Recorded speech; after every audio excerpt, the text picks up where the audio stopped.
কি ভারতের হিন্দুদের বাঁচতে গেলে বিজেপির মেম্বার হতে হবে? বাহ!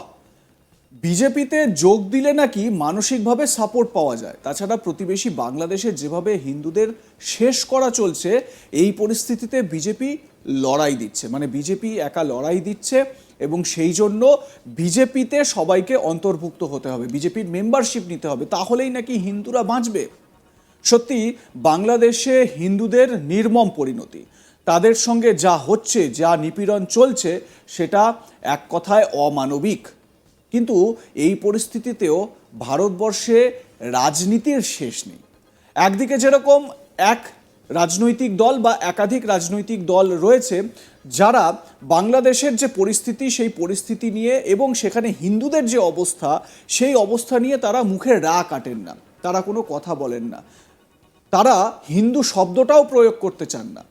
অন্যদিকে একটি দল যারা নিজেদেরকে হিন্দুত্ববাদী বলে দাবি করে, সেই দলটি হিন্দুত্বের স্লোগান তুলে, হিন্দু বাঁচাওয়ের স্লোগান তুলে বিজেপির দল ভারী করার কাজে নেমে পড়েছে। বাংলাদেশের পরিস্থিতি নিয়ে বিস্ফোরক মন্তব্য করেছেন যে বিজেপি নেতা, তার সম্পর্কে আমি বলবো আর কিছুক্ষণের মধ্যেই।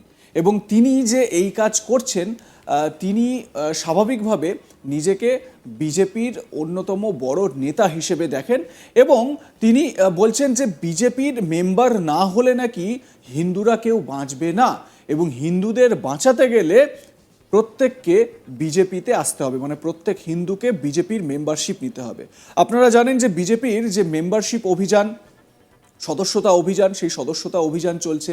মাত্র একটা মিসড কলেই আপনারা বিজেপির মেম্বার হয়ে যাবেন। এবারে এই যে কর্মসূচি, এই কর্মসূচির একটা দারুণ প্ল্যাটফর্ম হচ্ছে গিয়ে বাংলাদেশে হিন্দুদের ওপর যে অত্যাচার, সেই অত্যাচারকে তুলে ধরা, এবং বিজেপি নেতা করলেনও সেটা। কার কথা বলছি এবারে বলি।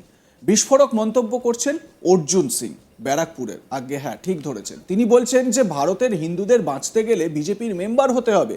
কি ভয়ঙ্কর কথা একবার ভাবুন। চিন্ময় কৃষ্ণ দাসের গ্রেপ্তারিকে কেন্দ্র করে ব্যাপক উত্তপ্ত বাংলাদেশ। প্রতিবেশী রাষ্ট্রের বিভিন্ন জায়গায় সংখ্যালঘু হিন্দুদের উপরে লাগাতার আক্রমণ চলছে বলে ইতিমধ্যেই একের পর এক অভিযোগ উঠছে। কোথাও কোথাও আবার পাল্টা প্রতিরোধ গড়ে তুলতে শুরু করেছেন হিন্দুরাও। ইতিমধ্যেই বিভিন্ন জায়গায় অশান্তি ও সংঘর্ষের খবর সোশ্যাল মিডিয়ায় রীতিমতো ভাইরাল। চিন্ময় কৃষ্ণ দাসের গ্রেপ্তারির পর কার্যত ধৈর্যের বাঁধ ভেঙেছে হিন্দুদের। এই অবস্থায় মুখ খুলেছেন ব্যারাকপুরের বিজেপি নেতা, মানে এপার বাংলার এক বিজেপি নেতা অর্জুন সিং। সাংবাদিকদের মুখোমুখি হয়ে তিনি বলেন, ভারত এবং ভারতের হিন্দুদের বাঁচতে গেলে বিজেপির মেম্বার হতে হবে, কারণ বিজেপিতে যোগ দিলে মানসিকভাবে সাপোর্ট পাওয়া যায়।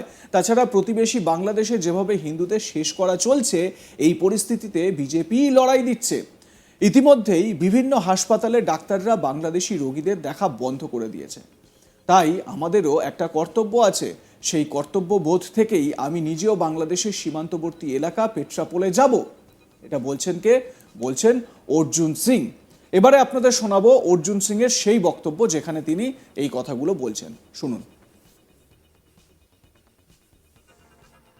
সাধারণ মানুষ এগিয়ে আসছেন।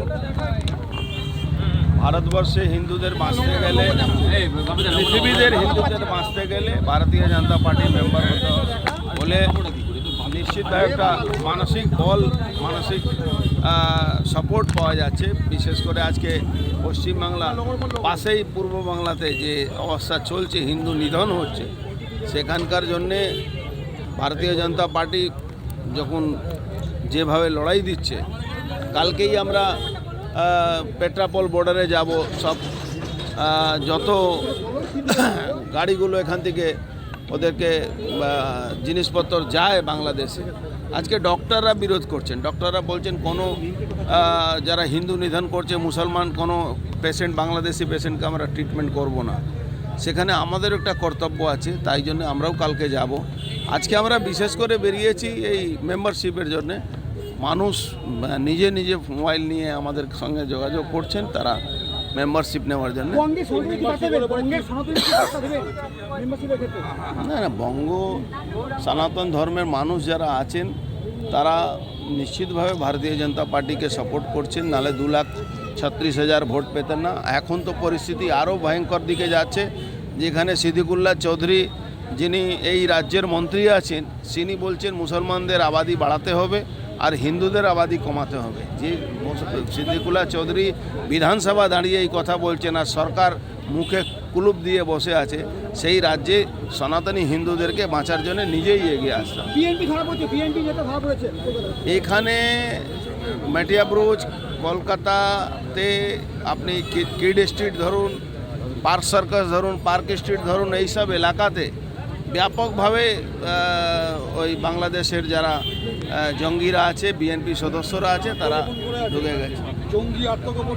জঙ্গিরা আত্মগোপন করে আছে, এখান থেকে ফান্ড কালেকশন করছে, এখান থেকে আর্মস কালেকশন করছে, এখান থেকে ড্রাগস নিয়ে যাচ্ছে। ওখানকার যারা মুসলমানরা যারা ইসকনের উপরে হামলা করছে তাদেরকে ড্রাগ এডিক্ট বানিয়ে দিয়েছে। যেরকম আপনারা জানেন পাকিস্তানে আতঙ্কবাদীকে সবসময় ড্রাগ এডিক্ট বানিয়ে এইসব ঘটনা করানো যায়।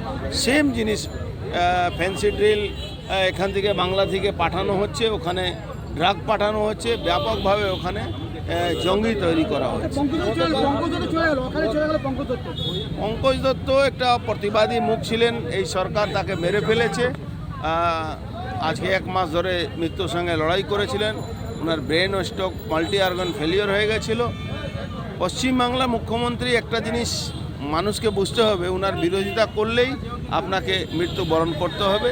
তা সত্ত্বেও পঙ্কজবাবু যেভাবে লড়াই দিতেন, যেভাবে মানসিকভাবে লড়াই করতেন, যেভাবে মানুষ কাছে নিজের কথা তুলে ধরতেন, তিনি নিশ্চিতভাবে মৃত্যু হয়েছে, কিন্তু আমরা বলবো তিনি বাংলাকে একটা নতুন দিশা দেখিয়ে। এরপরে অর্জুন সিং বলেন যে আমার ধারণা চিন্ময় কৃষ্ণ দাস অর্থাৎ চিন্ময় প্রভু বাংলাদেশের ইসকনের যে সন্ন্যাসী যাকে গ্রেপ্তার করা হয়েছে অন্যায়ভাবে, সেই চিন্ময় কৃষ্ণ দাসকে শেষ না করে দেওয়া হয়। এরা জেলের মধ্যে তাকে না খাইয়ে বা এমন কোনো কেমিক্যাল দিয়ে দিতে পারে যাতে তিনি বাইরে বেরোলেও মারা যান। শুনুন কি বলছেন।